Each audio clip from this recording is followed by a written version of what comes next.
The passing movie की कहानी शुरू होती है नेबर्ट फैमिली से। और जब रेबिका नेबर्ट की डेथ हो जाती है तब उसके बेटे जॉर्ज को उसकी प्रॉपर्टी देने के लिए रेबिका का वकील आता है और वह सारे पेपर उसको दिखाता है और कहता है कि यह घर आपको एक ही शर्त पर मिलेगा, जब आपके तीनों बच्चे एक रात रेबिका के मेंशन में बिताएंगे तभी यह घर आपको मिलेगा, वरना ये ट्रस्ट को दे दिया जाएगा। वहाँ पर आपको शनिवार और रविवार तक रहना है। अगर आपके बच्चे वहाँ पर रह जाते हैं तो ये प्रॉपर्टी आपकी हो जाएगी। जिसके बाद वो लॉयर एक लेटर भी देता है जिसमें लिखा रहता है कि रेबिका ने उसके लिए एक संदूक छोड़ा है, यानी कि एलिजाबेथ के लिए जो उसकी पोती है, और उसकी शर्त रहती है कि वह संदूक सिर्फ एलिजाबेथ ही खोले, उसके पोते नहीं। और यह सुन करके वे सारे बच्चे तो पहले काफी हैरान होते हैं, लेकिन प्रॉपर्टी के लालच में हाँ कर देते हैं और वह वकील उस घर की चाबी दे करके वहाँ से चला जाता है। जिसके बाद वह तीनों बच्चे उस घर में जाने के लिए निकलते हैं, पर जब वे लोग वहाँ पर पहुँचते हैं तब वह लोग बोर हो रहे होते हैं। तभी वह तीनों डिसाइड करते हैं कि वो अपने दोस्तों को बुलाएंगे और वे अपने दोस्तों को बुलाते हैं। और एलिजाबेथ जो कि एक शांत स्वभाव की लड़की थी और उसका भाई जैक और रे वह भी अपने गर्लफ्रेंड को बुला लेता है और वे लोग सभी पार्टी कर रहे होते हैं और काफी ज्यादा एंजॉय करने लगते हैं। तभी वह लोग स्विमिंग पूल के पास होते हैं कि अचानक से एलिजाबेथ देखती है कि कोई साया वहां से गुजरता है और ये देख करके वो काफी हैरान हो जाती है। और इसके बाद कहानी का सीन चेंज होता है तो हम लोग कुछ डेड बॉडीज को देखते हैं जहाँ पर एलिजाबेथ रो रही थी और वो वही घर था जिसके अंदर से डेड बॉडीज निकली हैं। और यहाँ पर हमें पता चलता है कि एलिजाबेथ को छोड़ के बाकी सारे लोग उस घर में मारे गए, आखिर कैसे। इसके बाद एलिजाबेथ ये सारी बातें डिटेक्टिव को बताती है जिसका नाम सैंडर है। वह कहती है कि सभी लोग पूल में एंजॉय करने के बाद अपने अपने कमरे में चले जाते हैं फ्रेश होने के लिए, और एलिजाबेथ वही संदूक को एक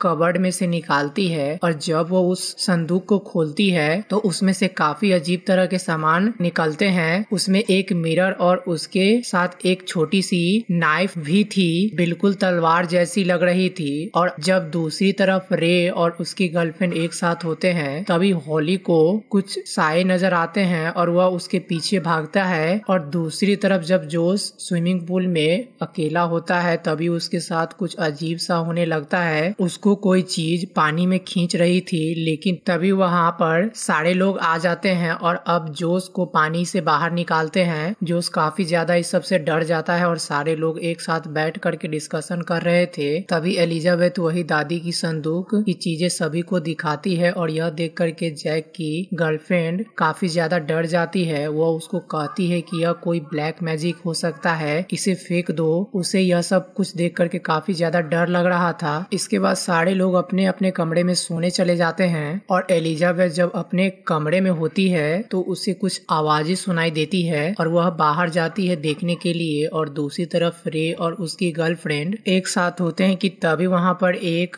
बॉल गिरती है और उन्हें लगता है कि जोश होगा, शायद वो उसके साथ मजाक कर रहा था। लेकिन जब रे झाड़ियों के पीछे देखने जाता है तो वह डर करके वहाँ से भागने लगता है। रे और होली भागते हुए एलिजाबेथ के पास आते हैं और उन दोनों की आवाज सुन करके जैक भी नीचे आ जाता है और उसकी गर्लफ्रेंड वॉशरूम में जाती है शावर लेने के लिए। और जब वह वहाँ पर होती है तो काफी ब्रूटल तरीके से एक साया उसकी हत्या कर देता है। और जब दूसरी तरफ वह सभी लोग नीचे बैठ करके बातचीत कर रहे थे तभी दूसरी तरफ जोश अपनी गर्लफ्रेंड के साथ होता है और वह दोनों आपस में बातें कर रहे होते हैं। इसके बाद जोश वहाँ से चला जाता है और उसकी गर्लफ्रेंड मिरर के सामने रेडी हो रही थी और तभी उसकी भी डेथ काफी ब्रूटल तरीके से वो साया कर देता है। और दूसरी तरफ जैक अपनी गर्लफ्रेंड को ढूंढते हुए वॉशरूम में जाता है और वहाँ पर सारे लोग भी आते हैं और वह बाथरूम का दरवाजा तोड़ते हैं तो वहाँ पर कोई भी नहीं रहता है। वहाँ पर मैंडी का कोई नामो निशान नहीं था। जिसके बाद सभी लोग काफी ज्यादा डर जाते हैं और घबरा जाते हैं। इसके बाद एलिजाबेथ को एक लेटर मिलती है और वह उसको पढ़ रही थी जो कि सिर्फ एलिजाबेथ के लिए थी। जिसके बाद सभी लोग डिसाइड करते हैं कि वह जैक की गर्लफ्रेंड को ढूंढेंगे और सभी लोग उसकी गर्लफ्रेंड को ढूंढने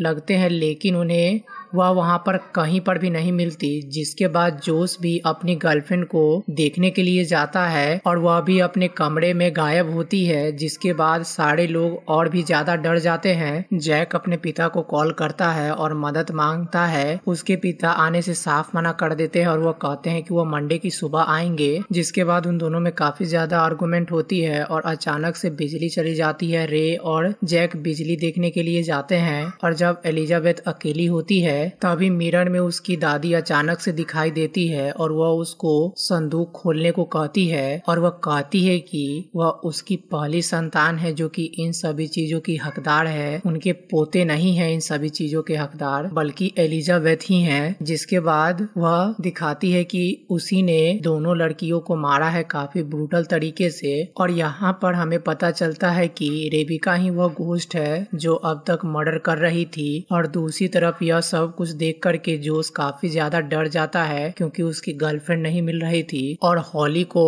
अपने साथ चलने के लिए कहता है, लेकिन वह साफ मना कर देती है उसके साथ जाने से। इसके बाद वह एलिजाबेथ का वही बॉक्स लेकर के अपने कार में जाता है वहां से निकलने के लिए। तभी अचानक से वहां पर रेबिका आ जाती है उसके कार के मिरर में और उसकी भी डेथ बाकी दोनों लड़कियों की तरह ही हो जाती है और उसकी भी बॉडी गायब हो जाती है। जिसके बाद एलिजाबेथ के पास जो बुक थी उसको जैक और रे आग में जला देते हैं और इसके साथ एक मिरर को भी जला देते हैं। यह सब कुछ देख करके रेबिका काफी ज्यादा चिल्लाती है और जब जैक वॉशरूम में होता है तभी उसकी भी मौत बाकी लोगों की तरह ही होती है और उसकी भी बॉडी गायब हो जाती है कबर्ड के अंदर। और दूसरी तरफ एलिजाबेथ के सामने रेबिका आती है और वह रेबिका की बातें नहीं सुनती और वह उसी छोटे से तलवार को लेकर के उसके मिरर पर मारती है, जिससे वह मिरर टूट जाता है और हमें यहाँ पर पता चलता है कि वह रेबिका के शक्ल में एक शैतान है जो कि यह सब कुछ कर रहा है। जिसके बाद एलिजाबेथ काफी जोरों से चिल्लाती है और देखते ही देखते वह शैतान एलिजाबेथ को भी आईने के अंदर खींच लेता है, यानी कि अब उसे भी वह पोजेस्ट कर लिया है। और अब एलिजाबेथ रे के